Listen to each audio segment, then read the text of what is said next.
Back థ్రెడ్‌తో cut work design చూద్దామండి. అసలు కట్ వర్క్ బ్లౌజ్ ఎలా కట్ చేయాలి? ఎలా స్టిచ్ చేయాలనేది సులభమైన పద్ధతిలో చూద్దాం. ఫస్ట్ మనం ఆల్రెడీ కట్ చేసుకున్న బకరాన్ని తీసుకోండి. నెక్స్ట్ బ్యాక్ నెక్ ఆల్రెడీ మనం కట్ చేసుకొని ఉంటాం కదండీ! దాన్ని తీసుకొని ఫస్ట్ బ్యాక్ హైట్ ఎంత వరకు ఉన్నదో అంతవరకు ఫస్ట్ వేయండి.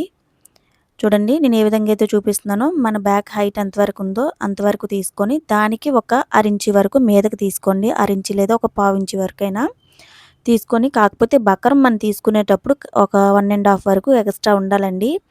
నేను ఎలా అయితే మార్కింగ్ చేశానో అదే విధంగా మార్కింగ్ చేయండి. మార్కింగ్ చేసి షోల్డర్ కోసమని ఒక 2 ఇంచీల వరకు తీసుకోండి.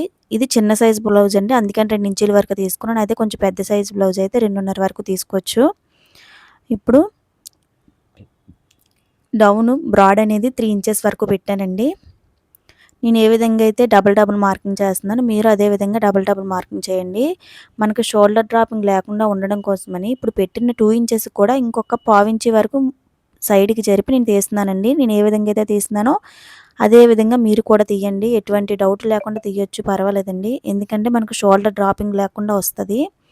తర్వాత కిందన కూడా ఒక పావించి వరకు ఎక్స్ట్రా తీసానండి. ఎందుకంటే ఇక్కడ మనకి కట్ వర్క్ పెట్టాలి కదండీ!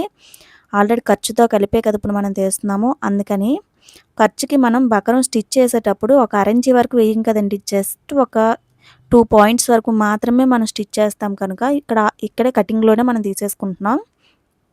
తర్వాత ఒక రౌండ్ షేప్‌లో ఉన్నది ఏదైనా తీసుకోండి. జండు బామ్ గానీ, తర్వాత కాటుక గానీ ఏదైనా పర్వాలేదండి. అలా మీకు ఏదైతే అవైలబుల్‌లో ఉందో అది తీసుకొని నేను ఏ విధంగా అయితే మార్కింగ్ చేస్తున్నానో అదే విధంగా మార్కింగ్ చేయండి.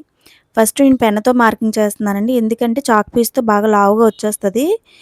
అందుకని కోనీలనేవి సరిగ్గా రావు అన్న డౌట్‌తో ఫస్ట్ నేను పెన్‌తో మార్కింగ్ చేస్తున్నాను. తర్వాత మళ్ళీ ఆ మార్కింగ్ మీదే చాక్ పీస్‌తో మార్కింగ్ చేస్తానండి. ఎందుకంటే కనిపించడం కోసం చేస్తున్నాను.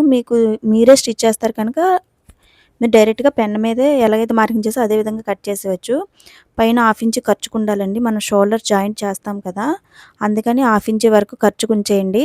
ఖర్చుకుంచేసి కింద 1 ½ ఇంచ్ వరకు మనం మార్కింగ్ చేయాలండి. మార్కింగ్ చేసి నేను ఏ విధంగా అయితే మార్కింగ్ చేస్తున్నానో అదే విధంగా మార్కింగ్ చేసేయండి. చెప్తున్నాను కదండీ! మీకు కనిపించడం కోసమని నేను మళ్ళీ చాక్ పీస్‌తో మార్కింగ్ చేస్తున్నాను.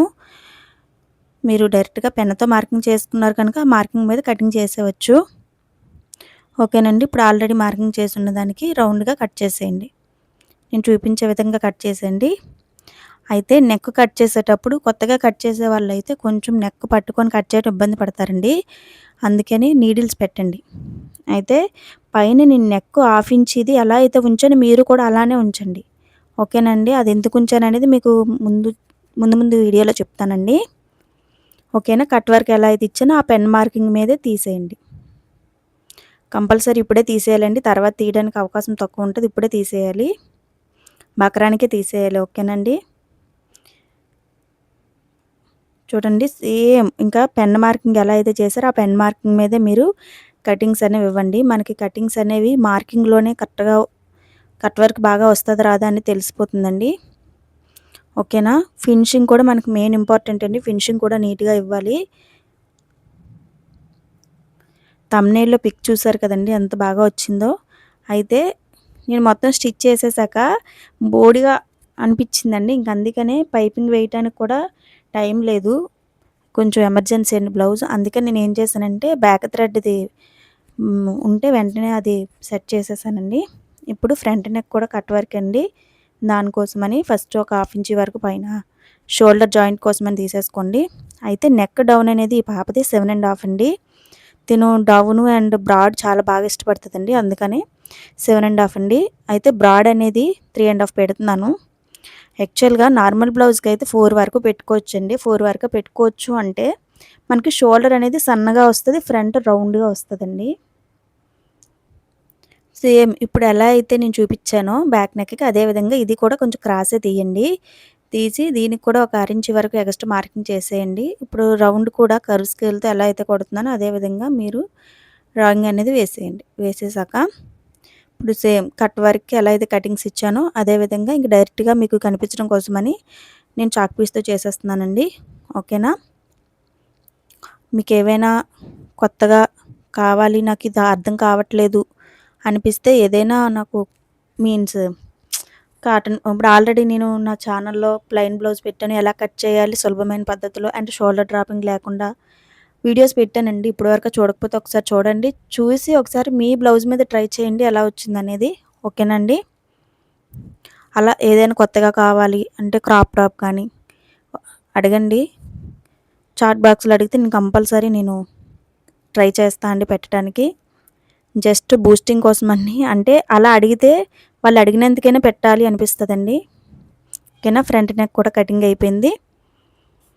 అయితే ఇది బ్యాక్ హుక్స్ అండి బ్లౌజ్ అనేది, అందుకని బ్యాక్ ఓపెన్ చేస్తున్నాను కానీ ఆ ఎక్స్ట్రా అనేవి కట్ చేయట్లేదండి. మీరు గమనించారో లేదో, దాంతో పని ఉందండి అందుకనే. ఇప్పుడు చూడండి, సేమ్ మనం లైనింగ్ క్లాత్ తీసుకోండి, వేరే క్లాత్ తీసుకొని అయితే బకరానికి షైనింగ్ ఎటువైపు వస్తుందో ఆ షైనింగ్ది మనకి మెయిన్ ఆ క్లాత్ మీద పడేటట్టు చూడండి. ఓకేనా. షైనింగ్ ఇప్పుడు బకరానికి షైనింగ్ వస్తుందండి, ఒక సైడ్ కాటన్లా ఉంటుంది. అలా షైనింగ్ వచ్చేది చూసి చూడండి, దానికి జాయిన్ చేయండి. అయితే ఇప్పుడు అది ఎందుకంటే ఉండాలి కంపల్సరీ అన్నానో, చివర పెట్టండి. మనం తీసుకునే క్లాత్కి చివర పెట్టి అదే ఫోల్డింగ్ చేసి చూసామనుకోండి పక్కకి వెళ్తుంది, లేకపోతే ఇటు వెళ్తుంది. మనకి ఇంకా డౌట్ లేకుండా అది ఉన్నదనుకోండి కరెక్ట్గా స్టిచ్ చేసేయచ్చు. దాని మీదే మీరు స్టిచ్ చేసుకుంటూ వచ్చేయండి. ఇప్పుడు ఫ్రంట్ పార్ట్ మొత్తం జాయిన్ చేసేయండి. జాయిన్ చేసేసాక మిడిల్లో మార్కింగ్ అనేది చేయండి. ఇదిగోండి నేను ఆల్రెడీ ఇలా కుట్టాను. మొత్తం జాయిన్ చేసేసి కట్ వర్క్కి కూడా కటింగ్ చేస్తానండి. అంటే మొత్తం చూపిస్తే వీడియో లెంత్ అనేది ఎక్కువ అవుతుందండి, అందుకని నేను కుట్టడం అవన్నీ చూపించలేదు. ఆల్రెడీ మనకి తెలిసిందే కదండి, అది జస్ట్ ఆ లైనింగ్ అనేది జాయిన్ చేయడమే. అయితే మెయిన్ క్లాత్కి మాత్రం మనం జాయిన్ చేసేటప్పుడు కంపల్సరీ నీడిల్స్ అనేవి పెట్టండి. కంపల్సరీ నీడిల్స్ అనేవి పెట్టాలండి, ఎందుకంటే అది జరిగిపోయే అవకాశం ఉంటుంది. అలా జరిగిపోతే మనకి షేప్ అవుట్ అవుతుందండి. అందుకండి నీడిల్స్ పెట్టి కంపల్సరీ నీడిల్స్ పెట్టి మనం స్టిచ్ చేయాలి. ఓకేనా. ఇప్పుడు ఏ విధంగా అయితే నీడిల్స్ పెట్టినా అదేవిధంగా మీరు నీడిల్స్ పెట్టేసి ఆ కట్ వర్క్ షేప్లో కుట్టుకొని వచ్చేయండి. అంటే చెప్పాను కదండి, ఒక ఇంత గ్యాప్ ఎక్కువ అవసరం లేదండి, నేను ఎంతైతే చూపిస్తున్నానో అంతే. ఓకేనండి. ఓన్లీ బకరం మీద పడాలండి మెయిన్ స్టిచ్ అనేది, సైడ్ నుంచి బకరం పక్క నుంచి వేయకూడదు, బకరం మీద స్టిచ్ అనేది పడాలి. నేను ఎంత వెడల్పుతో అయితే అంటే 1/2 ఇంచీ కంటే తక్కువ, అంత వెడల్పుతో అయితే సరిపోతుందండి. ఓకేనా. నేను ఏ విధంగా అయితే చూపిస్తున్నానో అదే విధంగా మీరు మొత్తం స్టిచ్ చేసుకుని వచ్చేయండి. ఆ కోనీల దగ్గర కంపల్సరీ ఆ కోనీలు దిగాలండి. అయితే కట్ వర్క్ ఎప్పుడైనా డబుల్ స్టిచ్ అనేది వేయాలండి. ఫస్ట్ స్టిచ్ అంతా అయిపోయాక మళ్ళీ డబుల్ స్టిచ్ దాని మీద ఇంకో స్టిచ్ వేసుకొచ్చేయండి. సెకండ్ స్టిచ్ వేసేటప్పుడు మనకి ఏమైనా లోపాలు ఉంటే ఈ సెకండ్ స్టిచ్లో కవర్ అయిపోతాయండి. ఓకేనా. చూసారు ఏ వెడల్పులో వేస్తున్నాను అంతే వెడల్పులో మీరు కట్ వర్క్కి మొత్తం స్టిచ్ అనేది వేసుకొని వచ్చేయండి. ఓకేనా. నేను సెమీ కట్ వర్క్ డ్రెస్కి నెక్ డిజైన్ పెట్టానండి ఆల్రెడీ ఛానల్లో, మీరు చూసి ఉండకపోతే చూడండి. ఓకేనా. డబుల్ స్టిచ్ కూడా వేసుకొని వచ్చేయండి. నెక్స్ట్ బ్యాక్ దండి, ఇంకొకసారి చూపించేస్తున్నానండి ఫ్రంట్ బ్యాక్ కూడా. ఓకేనా. ఇది నిన్న నైట్ 7కి వచ్చిందండి, అండ్ ఈరోజు మధ్యాహ్నం 2 కల్లా కావాలన్నారు, అందుకనే స్పీడ్ చేస్తున్నాను. మొత్తం డబుల్ స్టిచ్ వేసేసాక చూసారా నేను ఎంత ఖర్చు ఉంచి కట్ చేస్తున్నానో, మీరు అదే విధంగా అదే ఖర్చుతో కట్ చేయండి.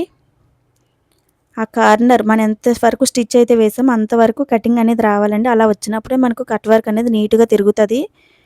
తర్వాత ముందు నార్మల్గా ఇక్కడ వరకు పెద్ద సిజర్తో కట్ చేసేయండి. అయితే ఆ కట్ వర్క్ కట్ చేసేటప్పుడు మాత్రం ఆ కార్నర్కి చిన్న సిజర్ ఏమైనా ఉంటే తీసుకోండి, ఎందుకంటే పెద్ద సిజర్తోని చివరికల్లా కట్ అయిపోయే అవకాశం ఉంటుంది మెయిన్ క్లాత్ కూడా, అందుకని. ఓకేనా అండి.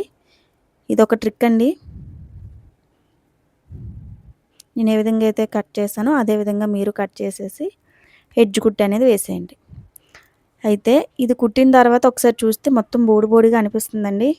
పైపింగ్ వేయాలంటే ఇంకా కొంచెం టైం పడుతుంది. అండ్ మెయిన్ మ్యాచింగ్ క్లాత్ లేదండి సేమ్ కలర్, అందుకని. ఓకేనండి. ఇప్పుడు చూడండి, ఎక్కడైనా తిరగకపోతే చిన్న దారాలు ఉన్నప్పుడు అదేంటంటే కరెక్ట్గా చివర్లాంటి తిరగదు, అప్పుడు చిన్న కటింగ్ ఇవ్వండి. కటింగ్ అంటే దారపు కట్ చేయండి. ఓకేనండి. నేను ఇప్పుడు ఏ విధంగా అయితే తిప్పేసానో మొత్తం అదే విధంగా తిప్పండి. తిప్పేసి చూడటానికి చాలా అంటే మొత్తం ఎడ్జ్ కుట్టు వేసేసానండి. పైపింగ్ వేయటానికి టైం సరిపోలేదు. అందుకని నేనేం చేశానంటే దానికి మనం బ్యాక్ థ్రెడ్ ఉపయోగిస్తాం కదండీ! ఆ థ్రెడ్‌ని ఆ ఎడ్జ్‌లంట మొత్తం కట్ వరకి వేసుకొనొచ్చానండి. ఓకేనా? మీకు గనుక ఈ ఐడియా నచ్చినట్లయితే లైక్ చేయండి.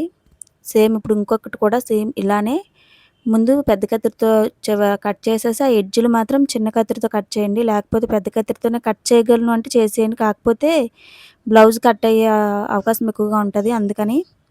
ఓకేనా అండి? ఇప్పుడు ఏ విధంగా అయితే నేను తిప్పేస్తున్నానో అదే విధంగా మీరు తిప్పండి. ఓకేనా?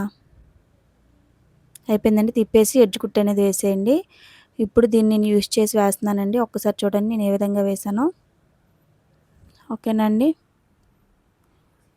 చూడండి ముందు వీడియో చూపించక ముందు నేను ఆల్రెడీ ఒక దానికి వేసి చూపించాను. దానికి దీనికి డిఫరెన్స్ ఎలా ఉందో చూసారు కదా! ఇప్పుడు దీనికి వేసి చూపిస్తున్నాను చూడండి. ఆ సూది కిందని ఈ బ్లౌజ్ మీద ఇప్పుడు థ్రెడ్ అనేది పెట్టేసి జాగ్రత్తగా చూస్తూ వేయండి. పడకపోవడం ఉండదండి. స్టిచ్ అనేది పడతది. కాదు కొంచెం చూసుకుంటూ వేయండి. కరువు దగ్గర కూడా అదే తిప్పే దగ్గర కూడా ఇబ్బంది పడదండి. ఎందుకంటే ఫోల్డింగ్ చేయాల్సిన పని ఉండదు. ఆ కార్నర్‌లో కూడా నీట్‌గానే వచ్చేస్తది. జస్ట్ ఇలా తిప్పితే వచ్చేస్తదండి. ఎందుకంటే బాగా సన్నం కదా! ఓకేనండి. నేను ఏ విధంగా అయితే చూపిస్తున్నానో అదే విధంగా మొత్తం ఫ్రంట్ నెక్‌కి, బ్యాక్ నెక్‌కి మొత్తం వేసేయండి. నేను చూపించే విధంగానే. మీకు గనుక నేను చెప్పే విధానం, నా కటింగ్ విధానం గాని నచ్చినట్లయితే ఛానల్‌ని సబ్స్క్రైబ్ చేసుకోండి.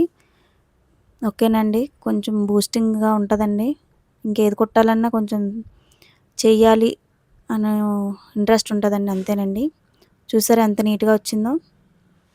ఇప్పుడు ఫ్రంట్ నెక్ అండి. ఫ్రంట్ నెక్‌కి కూడా ఒక హాఫ్ ఇంచ్ వరకు క్లాత్ ఉంచుకొని ఇప్పుడు నేను ఏ విధంగా అయితే కట్ చేస్తున్నానో అదే విధంగా కట్ చేసేయండి. కట్ చేసి ఆ కార్నర్‌ని ఎప్పుడైతే ఎలా అయితే చెప్పానో ఇప్పుడు అలా టక్స్ ఇచ్చేయండి. ఇచ్చేసి చిన్న కత్తెరతో మళ్ళీ కట్ చేయండి. ఓకేనా? ఇప్పుడు ఏ విధంగా అయితే నేను చూపిస్తున్నానో అదే విధంగా కట్ చేయండి. మనకి దారం చివరి వరకు కట్ చేయండి. అలాగని దారాన్ని కట్ చేస్తే అది ఓపెన్ అయిపోతదండి. దారం కట్ అవ్వకుండా చూసుకొని కట్ చేయండి. ఓకేనా అండి? చూడండి నేను ఏ విధంగా అయితే చూపిస్తున్నానో అదే విధంగా కటింగ్ అనేది చేయండి. మీకు ఇంకా ఏవైనా డౌట్స్ ఉంటే కామెంట్స్‌లో అడగండి. ఓకేనా? నేను పెడతాను మెజర్‌మెంట్స్ అయినా, డ్రెస్ మెజర్‌మెంట్స్ అయినా ఏవైనా అండి. ఏ విధంగా అయితే నేను తిప్పుతున్నానో వేలు పెట్టి తొయ్యండి. అలా తోస్తే మనకు రౌండ్‌గా వచ్చేస్తదండి. మనం ఏ విధంగా అయితే స్టిచ్ వేసామో అదే విధంగా వచ్చేస్తది. ఎడ్జ్ కుట్టు వేసేయండి. ఎడ్జ్ కుట్టు వేసేసి ఇప్పుడు మళ్ళీ ఈ బ్యాక్ థ్రెడ్‌ని వేసేయండి.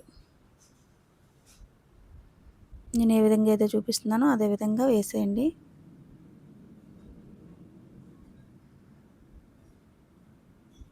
అదిగోండి అయిపోయింది.